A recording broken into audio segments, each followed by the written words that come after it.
আজকের ভিডিওটিতে ব্যাসল্ট শিলায় গঠিত জলনির্গম প্রণালী ও ভূমিরূপগুলি সম্পর্কে আলোচনা করব। তো আমরা জানি যে ব্যাসল্ট হলো একটি নিঃসারী আগ্নেয় শিলা। আর এই ব্যাসল্ট গঠিত অঞ্চলে যে ভূমিরূপগুলো তৈরি হয় সেগুলো মূলত চ্যাপ্টা আকৃতির হয়ে থাকে।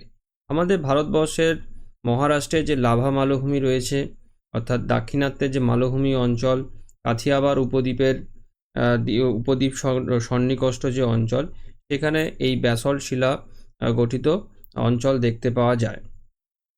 এবারেতে আমরা এই ব্যাসল্ট শিলার কিছু গুরুত্বপূর্ণ বৈশিষ্ট্য আছে যেগুলো একটু জেনে রাখতে হবে আমাদের। দেখো, ব্যাসল্ট হচ্ছে এই কোয়ার্টজ, ফেলসপার, অলিভিন, পাইরক্সিন, হর্নব্লেন, প্যাজিওক্লেজের মতন বিভিন্ন খনিজ দ্বারা এই ব্যাসল্ট শিলা তৈরি হয়েছে। এই ব্যাসল্ট শিলার যে রং সেটা হচ্ছে ধূসর থেকে কালো রঙের হয়ে থাকে। আর এটা আগ্নেয় শিলা হওয়ার দরুন কি হয়, খুব ভারী, শক্ত এবং ক্ষয় প্রতিরোধকারী হয়ে থাকে।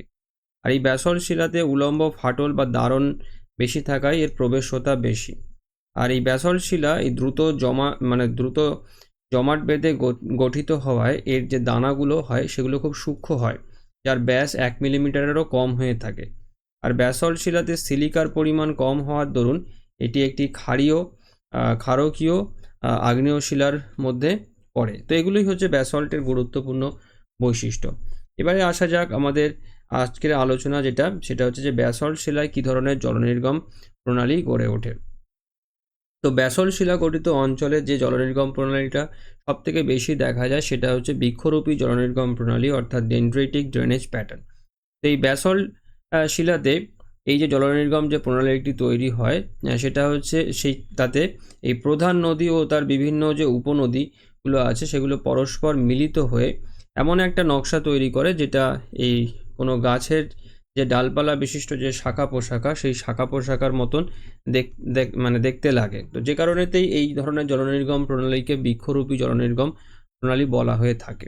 আর এই জলনির্গম প্রণালীটি মূলত এই সমসত্ব বা অনুভূমিক বা হরাইজন্টাল যে স্ট্রাকচার হয় সেই রকম ব্যাসাল্ট শিলাস্তরেতে গঠিত হয়ে হতে দেখা যায়। আর এই জলনির্গম প্রণালীতে এই যে প্রধান যে উপনদীগুলো ওই প্রধান নদীর সাথে সূক্ষ্ম কোণে মিলিত হয়ে থাকে। আমাদের ভারতবর্ষের যে দাক্ষিণাত্য মালভূমি ডেকান ট্র্যাপ অঞ্চল রয়েছে, এই ডেকান ট্র্যাপ অঞ্চলে এই বৃক্ষরূপী জলনির্গম প্রণালী প্রচুর পরিমাণেতে দেখতে পাওয়া যায়। এরপরে দ্বিতীয় যে জলনির্গম প্রণালীটি তৈরি হয় সেটা হচ্ছে এই আয়তাকার জলনির্গম প্রণালী, অর্থাৎ রেক্ট্যাঙ্গুলার ড্রেনেজ প্যাটার্ন। তো ব্যাসল্ট শিলা অঞ্চলে এই আয়তাকার জলনির্গম প্রণালী মূলত শিলার কাঠামোগত যে দুর্বলতা বা ফাটল দ্বারা নিয়ন্ত্রিত হয়ে থাকে। আর ব্যাসল্ট একটি কঠিন শিলা হলেও এতে এই অসংখ্য ফাটল, চ্যুতি বা দারণ যেগুলোকে ফল্টস জয়েন্টস বলা হয়ে থাকে, তো সেগুলো এই ধরনের জলনির্গম প্রণালী তৈরিতে সাহায্য করে থাকে। যেহেতু আমরা ব্যাসল্টের বৈশিষ্ট্যগুলো পড়ার সময় আমরা দেখলাম কি, দেখো, এই ব্যাসল্ট শিলায় উলম্ব ফাটল বা দারণের সংখ্যা বেশি থাকে, ফল্টস আর জয়েন্টস থাকে। তো যেটা এই আয়তাকার জলনির্গম যে প্রণালী সেটা তৈরি হতে সাহায্য করে থাকে। আর এই নদীগুলি ব্যাসল্ট শিলার সমকোণে অবস্থিত যে ফাটল বা চ্যুতিগুলো সেগুলোকে অনুসরণ করে প্রবাহিত হয়ে থাকে। আর এই উপনদী আর প্রধান নদীর যে মিলনস্থল এবং নদীগুলোর বাঁক মূলত সমকোণে, অর্থাৎ 90 ডিগ্রি অ্যাঙ্গেলে হয়ে থাকে। এরপরেতে আরেকটা যে জলনির্গম প্রণালী ব্যাসল্ট শিলা গঠিত অঞ্চলে দেখতে পাওয়া যায় সেটা হচ্ছে কেন্দ্রবিমুখ জলনির্গম প্রণালী বা রেডিয়াল ড্রেনেজ প্যাটার্ন। এক্ষেত্রে এই ব্যাসল্ট শিলা গঠিত অঞ্চলে শঙ্কু আকৃতির পাহাড় বা গম্বুজাকৃতি উচ্চভূমি থাকলে সেখানে সাধারণত এই কেন্দ্রবিমুখ জলনির্গম প্রণালী তৈরি হয়ে থাকে। এক্ষেত্রে নদীগুলো কেন্দ্র থেকে বাইরের দিকে প্রবাহিত হয়, একটা কেন্দ্রীয় অংশ থেকে, ধরো এরকম একটা কেন্দ্রীয় অংশ থেকে নদীগুলো বাইরের দিকে প্রবাহিত হয়ে থাকে, কেন্দ্রের বিপরীত দিকে প্রবাহিত হয়।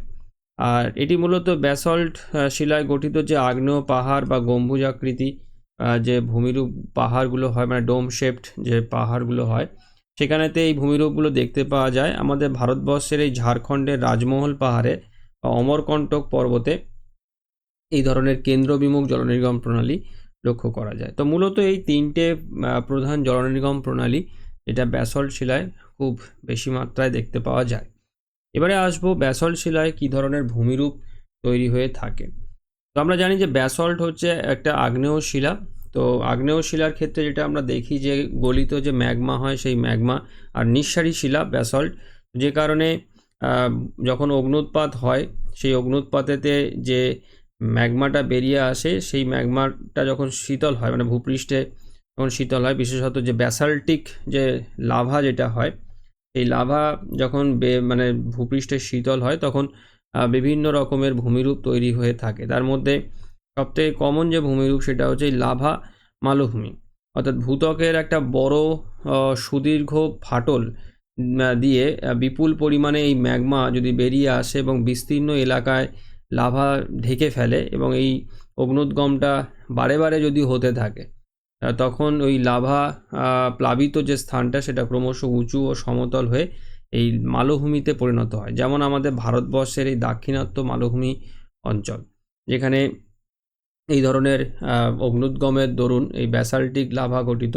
মালভূমি অঞ্চলটা তৈরি হয়েছে।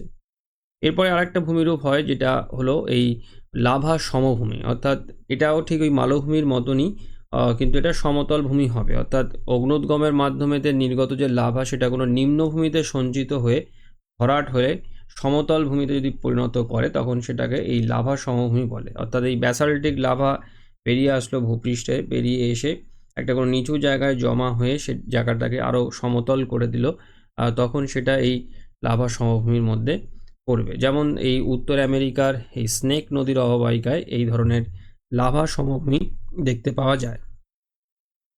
এরপরেতে আছে হচ্ছে লাভা ক্ষেত্র, অর্থাৎ ভূপৃষ্ঠের বিস্তীর্ণ অঞ্চল জুড়ে লাভা সঞ্চিত হলে এই লাভা ক্ষেত্র গঠিত হয়। আর এই লাভা ক্ষেত্রের যে ক্ষেত্রে যে বৈশিষ্ট্য হয় মানে এর উপরকার ভূমিরূপের যে বৈশিষ্ট্যটা হয় সেটা এই লাভার প্রকৃতির উপর নির্ভর করে। যেমন দেখো এই গ্যাস মিশ্রিত বা পাতলা যদি লাভা হয় তার দ্বারা গঠিত যে ভূমির যে পৃষ্ঠদেশ সেটা মসৃণ হয় ও তার উপর খনিজ উপাদান জমে বিভিন্ন প্রকার নকশা সৃষ্টি করে। আবার যদি লাভাতে গ্যাসের পরিমাণ যদি কম থাকে তাহলে লাভা বেশি সান্দ্র মানে আঠালো হয়, হলে তা বেশি দূর গড়াতে পারে না।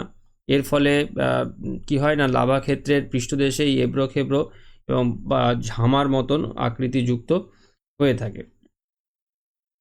আর একটা ভূমিরূপ হয় যেটা হচ্ছে মেসা এবং বিউট বলে একটি ভূমিরূপ তৈরি হয়ে থাকে। আর এটা হচ্ছে দেখো এই যে মেসা কথার অর্থটা হচ্ছে টেবিল, মানে স্পেনীয় শব্দ মেসার অর্থ হচ্ছে টেবিল। এই নদী উপত্যকায় লাভা সঞ্চিত হলে তার দুপাশে নতুন উপত্যকা সৃষ্টি হয়।